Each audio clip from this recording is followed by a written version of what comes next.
Ja, das hat in diesem Nebel, in diesem Wetter auch schon richtig schöne Dramatik. Das Problem ist halt für die Aufnahmen, Drohne und so weiter, suboptimal. Seid ihr hartgesottene Allwetterfahrer? Dann wäre dieser Tag in Norwegen etwas für euch gewesen. Wir sind heute mit Regen wach geworden, Zeltabbau mit Regen, losfahren im Regen, anhalten mit Regen, tanken mit Regen, immer im Regen. Die einen hatten das Wasser im Stiefel stehen, ich hatte das Wasser in der Handschuhe stehen. Es kam auch noch Wind dazu. Wir 10 Stunden nur im Regen gefahren sind, wir waren durchnässt bis auf die Knochen. Also so ein Dauerregen beim Motorradfahren habe ich, glaube ich, noch nie erlebt. In der Folge sind Ziele nicht erreichbar, Straßen nicht mehr befahrbar und irgendwann treten die ersten körperlichen Ausfallerscheinungen auf. Geht's, Andreas? So erging es uns direkt am zweiten Tag unserer Tour. Das hier ist die Geschichte, wie der Beginn unserer Skandinavienreise sprichwörtlich ins Wasser fiel. Und so begab es sich, dass unsere illustre Reisegruppe auf halbem Weg umkehren musste und sich einen neuen Weg suchen musste. Denn nichts ist so beständig wie die Lageänderung.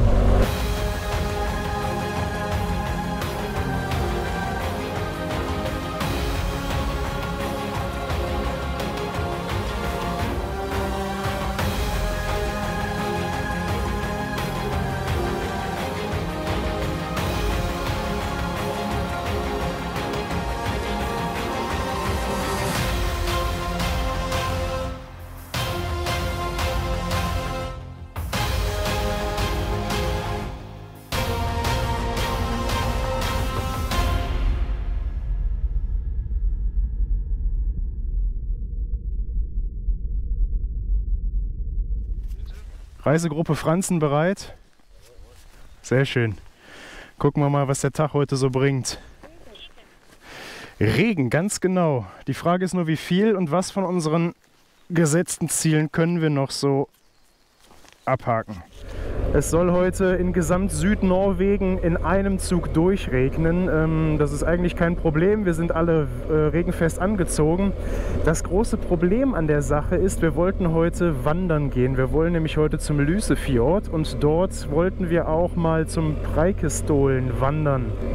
Wir sind zwar für leichte Wanderungen gerüstet, aber für keine Wanderungen durch die Berge bei absolutem Scheißwetter, durch weichten Böden.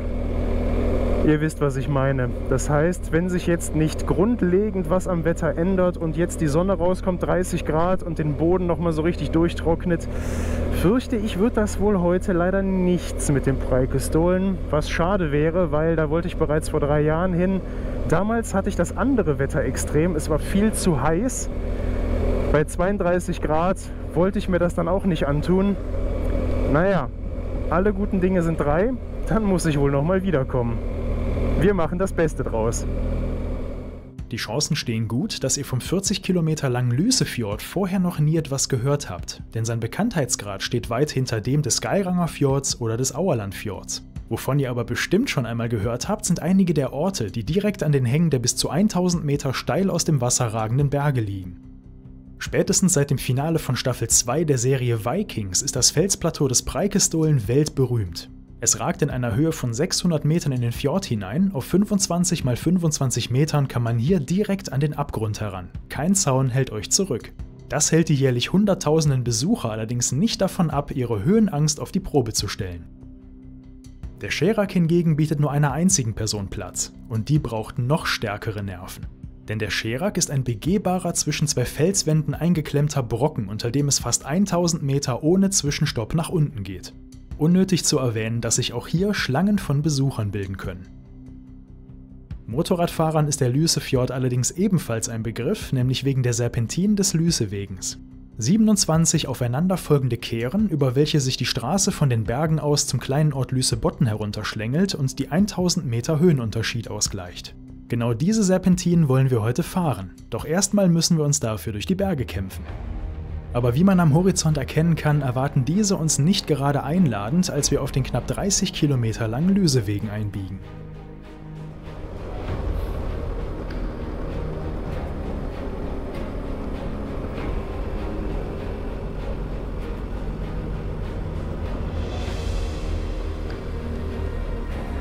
Mahlzeit.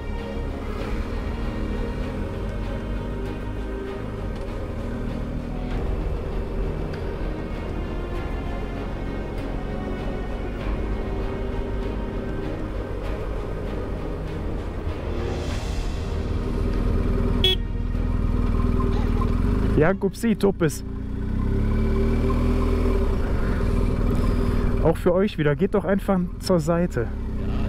Also, ich verstehe euch nicht. Dankeschön. Frohes Grasen. Auf dem Parkplatz hier habe ich damals meine Drohnenaufnahmen gemacht, das weiß ich noch. Vor 3 Jahren herrschte an dieser Stelle wettertechnisch das genaue Gegenteil. Strahlender Sonnenschein bei knapp 30 Grad. So sähe die Landschaft um uns herum aus, wenn wir nicht gerade mit flüssigem Sonnenschein verwöhnt werden würden. Immerhin haben wir die Straße dank des Wetters ganz für uns allein. Scheinbar sind wir die einzigen Dummen, die bei diesem Wetter mit dem Motorrad durch die Berge wollen. Fahrt hier mal rechts ran. Bei gutem Wetter ist das ein schöner Aussichtspunkt. Jetzt mal gucken.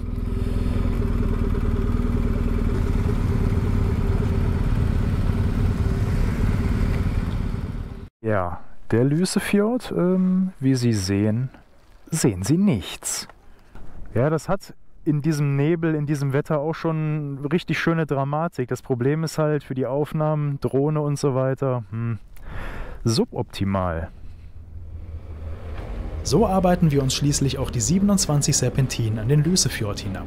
Da wir von der Landschaft gerade nichts sehen, können wir uns umso mehr auf die Straße konzentrieren, denn die ist heute eher unangenehm zu fahren.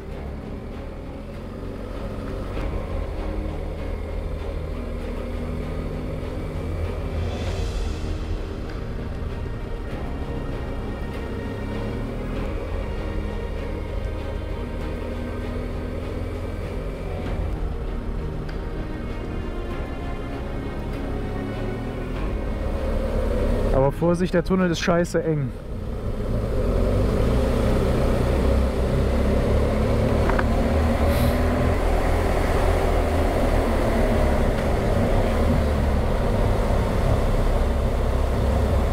Oh, ich kann was sehen. Der Nebel ist weg. Da ist ja ein Fjord. Die Freude über das bessere Wetter unten im Tal wäre zumindest bei mir aber nur kurz, denn ich nähere mich einer persönlichen Stunde der Wahrheit. Lysebotn am Ende des Lysewegens ist eine Sackgasse, wenn man kein Ticket für die Fähre über den Fjord hat. Und laut Ticketsystem ist die Fähre schon seit Monaten ausgebucht. Jetzt wird sich zeigen, wie unsere Reise heute weitergeht.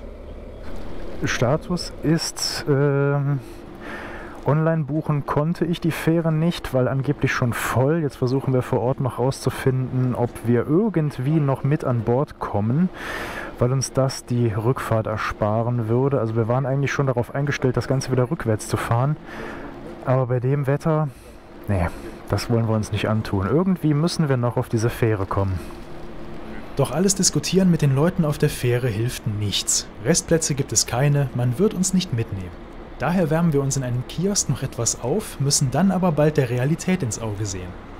Tja, diese Fähre nimmt uns leider nicht mit. Deswegen jetzt zurück auf den Hobel, den ganzen Driss wieder zurück. An dieser Stelle ein kurzer Tipp an alle, die uns nachfahren wollen. Klar, fürs Wetter kann man jetzt nichts. Wofür ihr aber etwas könnt, ist die rechtzeitige Buchung der Fähre. Und in den Sommermonaten meine ich mit rechtzeitig tatsächlich mehrere Monate im Voraus.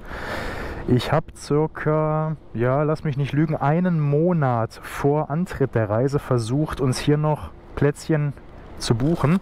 Hat nicht funktioniert. Deswegen seid bitte frühzeitig unterwegs, so weit im Voraus wie möglich diese Fähre zu reservieren. Statt mit der Fähre über den Fjord geht es jetzt einmal außenrum an das andere Ende des Lysefjords. Dort treffen die beiden Routen dann wieder aufeinander. Zeitlich macht es kaum einen Unterschied, nur wären die 2 Stunden im Innenraum der Fähre natürlich um einiges bequemer gewesen.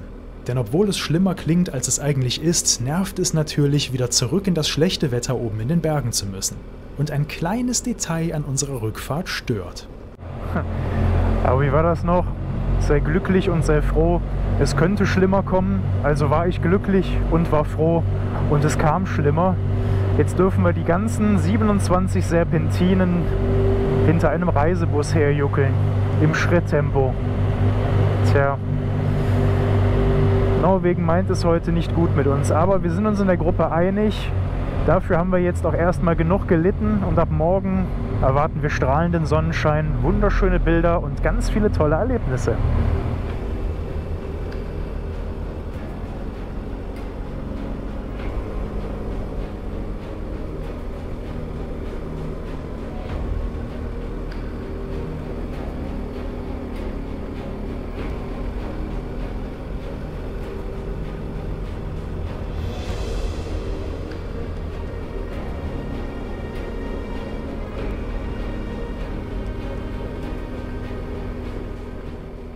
Mittlerweile ist das schlechte Wetter auch im Tal angekommen. Als wir den Lüßewegen schließlich verlassen, erwartet uns daher zusätzlich zum Regen noch starker Gegenwind, der die Nässe endgültig in die letzten noch trockenen Ecken drückt.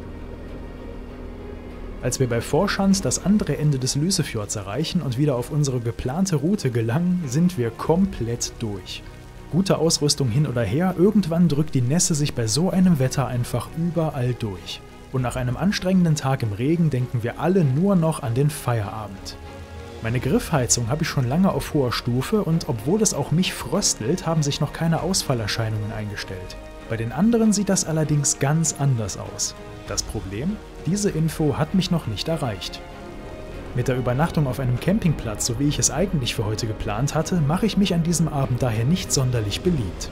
Statt auf einen Campingplatz zu fahren, folge ich der Gruppe stattdessen zu einer festen Unterkunft für die Nacht, um die Kombis wenigstens größtenteils trocknen zu können.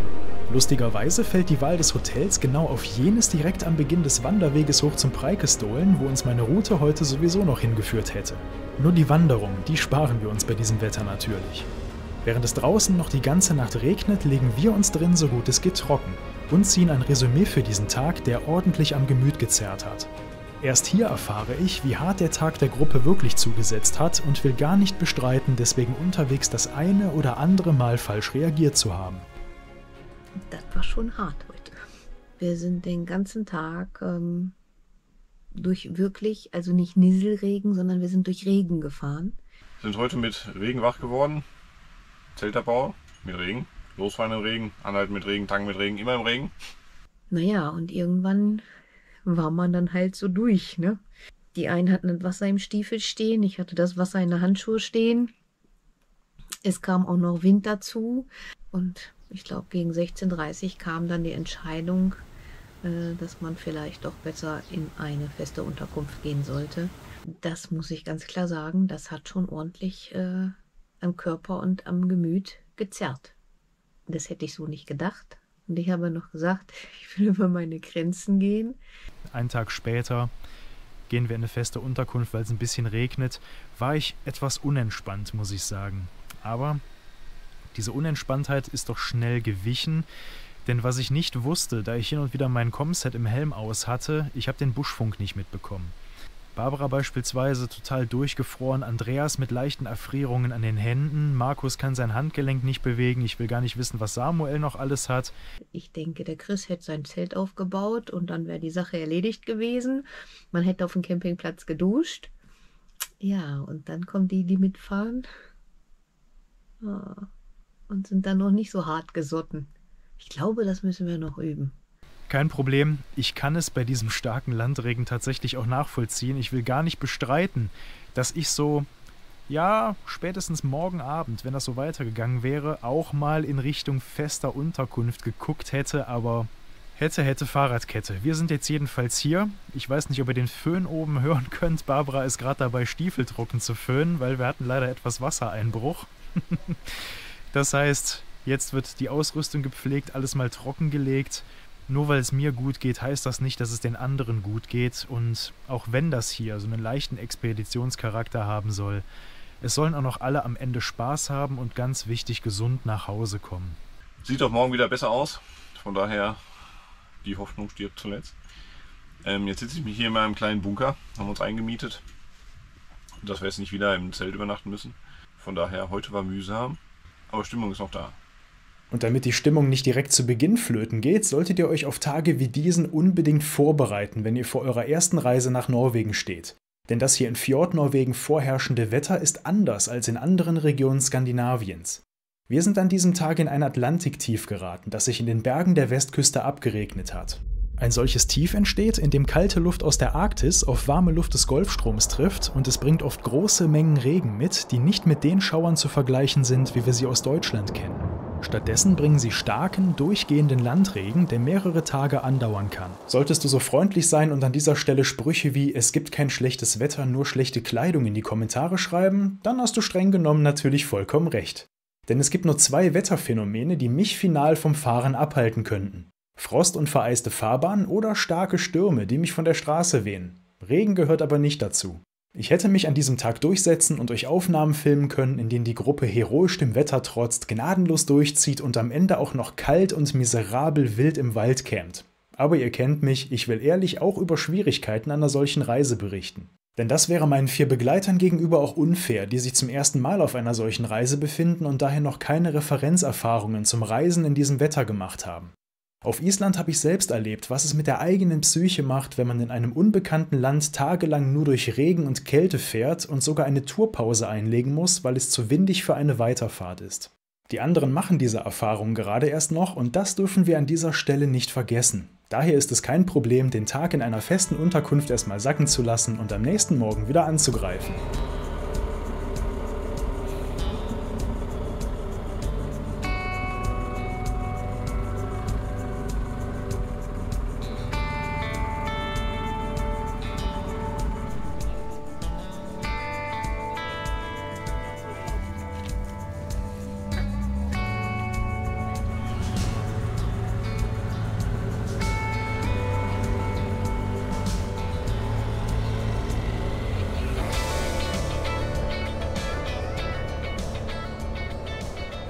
Es hat einen Grund, warum ich so explizit auf das Wetter dieses einen Tages eingegangen bin. Denn die Auswirkungen des Regens erreichen uns erst am nächsten Tag. Und der beginnt zunächst vielversprechend. Wir starten trocken und ausgeruht in die Region Rifylke, durch die wir lange Zeit dem Rifylke-Wegen folgen, einer Panoramastraße durch eine sehr abwechslungsreiche Landschaft. Steile Berghänge wechseln sich immer wieder mit Agrarland, Wäldern und Fjorden ab. Und nachdem wir gestern absolut nichts von den Bergen gesehen haben, nehmen wir heute gerne den einen oder anderen Umweg mit feinen Kurven und freier Fahrt.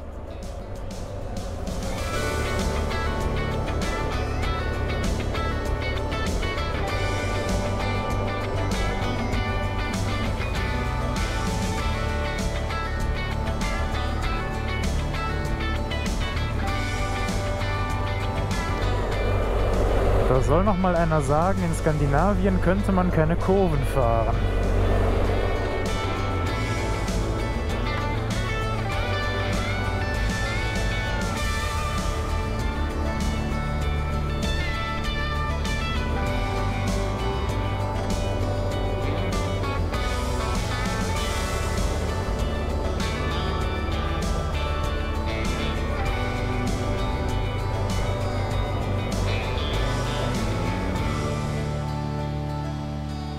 Am Kohlbeinszweit, einem Freiluftmuseum, in dem man das typische Landleben im 19. Jahrhundert erleben kann, hat uns erstmal wieder die Sonne eingeholt.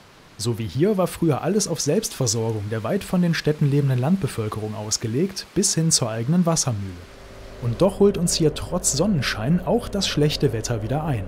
Ohne die Dutzenden, teils wie hier grob in den Granitfels geschlagenen Tunnel wäre der Rifylke-Wegen kaum umsetzbar gewesen. Zu steil fällt der Berg in den Fjord ab. Diese steilen Berghänge sind allerdings auch ideale Angriffsfläche für Starkregen, bei schlechtem Wetter muss hier mit Felsstürzen gerechnet werden. Und so richtet uns das Wettertief des Vortages am Flesefossen, an dem wir unsere Mittagspause einlegen wollten, unerwartet seine Grüße aus.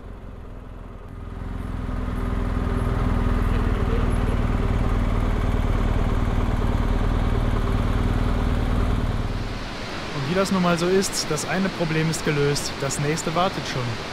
Regnen tut es mittlerweile nicht mehr, dafür ist plötzlich vor uns die Straße gesperrt. Da gab es wohl einen dicken Felssturz, da liegen PKW-große Felsen auf der Straße. Das heißt, wir dürfen jetzt wahrscheinlich so ca. 100 Kilometer zurückjuckeln und einen riesengroßen Umweg um Berge und Fjord fahren. Die gesamte Tagesplanung ist über den Haufen geworfen. Und so begab es sich, dass unsere illustre Reisegruppe auf halbem Weg umkehren musste und sich einen neuen Weg suchen musste. Denn nichts ist so beständig wie die Lageänderung. Unsere neue Route ist gleichermaßen simpel wie nervtötend, weil es erstmal ca. 60 Kilometer den Rifylke-Wegen zurückgeht, ehe wir uns von Sand aus irgendwie um den nächsten Fjord nach Rolldal durchschlagen wollen. Damit haben wir den Rüfülke-Wegen tatsächlich einmal in kompletter Länge abgefahren und fahren ihn etwas über die Hälfte, sogar auch noch in die andere Richtung zurück. Also wenn das nicht mal intensives Sightseeing ist, dann weiß ich es auch nicht. Der Rüfülke-Wegen, dem wir heute den ganzen Tag über folgen, verläuft von Vorschand am Lüsefjord bis zum Dörfchen Hora im Norden. Da der Rüfülke-Wegen ein Rundweg ist, führt er dann von Hora aus über die Stadt Sauda und das Dörfchen Sand zurück in Richtung Vorschand. Der Flesefossen ist nur 17 Kilometer von Hora entfernt, wie immer kommt die Sperrung also erst kurz vor dem Ziel. Und wir fahren deswegen jetzt den zweiten Abend des Rüfülke-Wegen über Sauda. Hinter Sauda beginnt ein Gebiet, in dem ich selbst noch nicht gefahren bin. Daher hatte ich auch nicht auf dem Schirm, dass wir an dieser Stelle gerade die Almanna-Juvit passiert haben, eine alte Zinkgrube, in der von 1881 bis 1899 Bergbau betrieben wurde. Abonniert diesen Kanal gerne für mehr unnützes Wissen für eure nächste Küchenparty. Solche spontanen Änderungen der Route sind der zweite Punkt, mit dem ihr in Skandinavien jederzeit rechnen müsst. Denn besonders in Norwegens bergigen Regionen gibt es oft nur wenige Straßen, um von A nach B zu kommen. Für mich persönlich kein Problem, denn bei solchen Gelegenheiten kann ich meine Ortskenntnis ausspielen. Durch die Touren, die ich hier bereits gefahren bin, aber auch die Touren, die ich für viele von euch mittlerweile geplant habe, kann ich fast minutiös vorhersagen, was hinter der nächsten Kurve kommt oder wie weit es noch bis zum nächsten Ort ist. Deswegen ist es für mich auch nicht wirklich kompliziert, schnell eine neue Route zu entwickeln und einer der Gründe, warum Barbara, Markus, Samuel und Andreas mit auf diese Tour wollten. Auch wenn mein letztes Mal in Norwegen zu diesem Zeitpunkt 3 Jahre her ist, kann ich die Route fast komplett aus dem Gedächtnis nachfahren und weiß zu jeder Zeit auch ohne Navi, wo wir uns ungefähr befinden und wo wir hin müssen. Und was es zur Umleitung zu sagen gibt, die wir jetzt fahren. Die Strecke heute einfach fantastisch. Also so viele Kurven habe ich nicht mal in der Schweiz gesehen, die ich heute hier gesehen habe.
Schließlich erreichen wir wieder unsere ursprünglich geplante Route in Richtung Odda.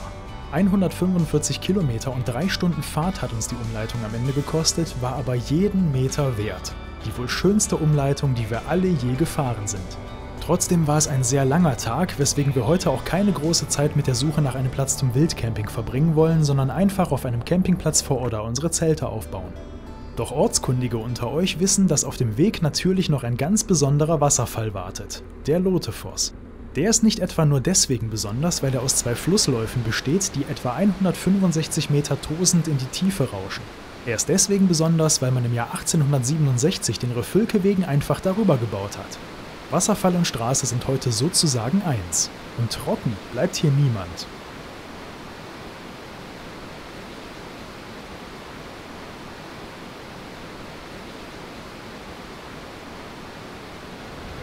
Ende des 3. Fahrtrages ist erreicht und irgendwie bin ich immer noch nicht so ganz richtig hier im Lager angekommen. Gott sei Dank hat es heute nicht geregnet. Es war den ganzen Tag über trocken, außer ein bisschen Nisselpissel. Ich glaube, wir sind knapp 350 Kilometer gefahren. Aber da, wo wir lang gefahren sind, das kann man eigentlich gar nicht beschreiben. Tag 3 war sehr viel besser als Tag 2. Es gab keinen Regen, das ist schon mal, also das war die wichtigste Sache am ganzen Tag. Wovon einiges an Überraschungen dabei war, weil wir einen Weg gar nicht geplant hatten. Der kam zustande, weil es einen Felsabsturz gegeben hat und eine Straße total gesperrt war. Daher waren wir gezwungen, 80 Kilometer in die gleiche Richtung wieder zurückzufahren. Und das entpuppte sich als die beste Umleitung, die es gibt. Denn sowohl die Straße war unglaublich für den Motorradfahrer. Vor allen Dingen, weil wir keine Transitstrecken drin hatten. Wir hatten keine Überbrückungsphase, wo man manchmal, das kennt man so, wenn man durch die Alpen fährt oder so, da fährst du den einen Pass hoch, ja, fährst den Pass wieder runter und auf der anderen Seite musst du auf eine Bundesstraße, um 50 Kilometer zum nächsten Pass zu fahren. Das haben wir hier halt überhaupt nicht. Und das war schon eine geniale Erfahrung. Das hat dann auch den gestrigen Tag wieder wettgemacht, der ja leider sehr, sehr verregnet war und wir 10 Stunden nur im Regen gefahren sind. Wir waren durchnässt bis auf die Knochen. Aber das heute hat das alles wieder völlig aufgewogen. Und ich kann zufrieden sagen, dass das ein sensationeller Tag war und freue mich auf die nächsten, die da noch kommen. Unglaublich. Ich weiß auch nicht mehr, was heute Morgen passiert ist, weil so viele Eindrücke waren. Hat quasi den Tag gestern wieder wettgemacht. Und wenn ansatzweise die nächsten Tage so sind wie der heutige, dann wird das eine Wahnsinnswoche und ein Wahnsinnsurlaub. Chris sagt, die Berge kommen erst noch. Für mich waren das heute schon Berge. Ich glaube, wir hatten keine 5 Kilometer am Stück ohne Kurven. Oh ja, die richtigen Berge kommen erst noch. Und zwar in der nächsten Episode. Denn dann schleppen uns unsere Packesel mit dem Auerlandsfjell erst hoch an meinen persönlichen Lieblingsort in Norwegen, ehe wir in Jotunheim die höchsten Berge Skandinaviens passieren. Und als Belohnung dafür, dass wir direkt am zweiten Tag in Norwegen diese Wasserschlacht über uns haben ergehen lassen, werden wir mit herrlichstem Reisewetter, herausragender norwegischer Straßenbaukunst und spektakulären Ausblicken belohnt. Aber wenn ihr glaubt, dass ab hier wieder alles nach Plan gelaufen ist, dann müssen wir euch enttäuschen. Steht ein Wohnmobil komplett in der Fähre, Räder in der Luft, von Seitenstreifen zu Seitenstreifen. Ich komme nicht vorbei. Alles klar. Okay. Ja, wir verlieren jetzt einen kompletten Tag, nicht nur einen halben Tag, wir verlieren jetzt nochmal einen halben Tag. Wir müssen jetzt einmal ganz außen rum. Ich weiß nicht, ob das bis morgen behoben ist. Die GPX-Daten dieser Reise inklusive der schönsten Umleitung Norwegens findet ihr außerdem wie gewünscht ab sofort in meinem Shop. Und nicht nur das, es gibt die Daten dieser und aller anderen Reisen ab sofort in 2 Varianten, damit hoffentlich für jeden etwas dabei ist. Vergesst nicht, uns unten euer Feedback dazulassen und das Video mit euren Bekannten zu teilen, denn vielleicht führt eure nächste Reise ja nach Skandinavien. Und dann sehen wir uns beim nächsten Mal wieder. Danke euch fürs Mitfahren. Wiedersehen.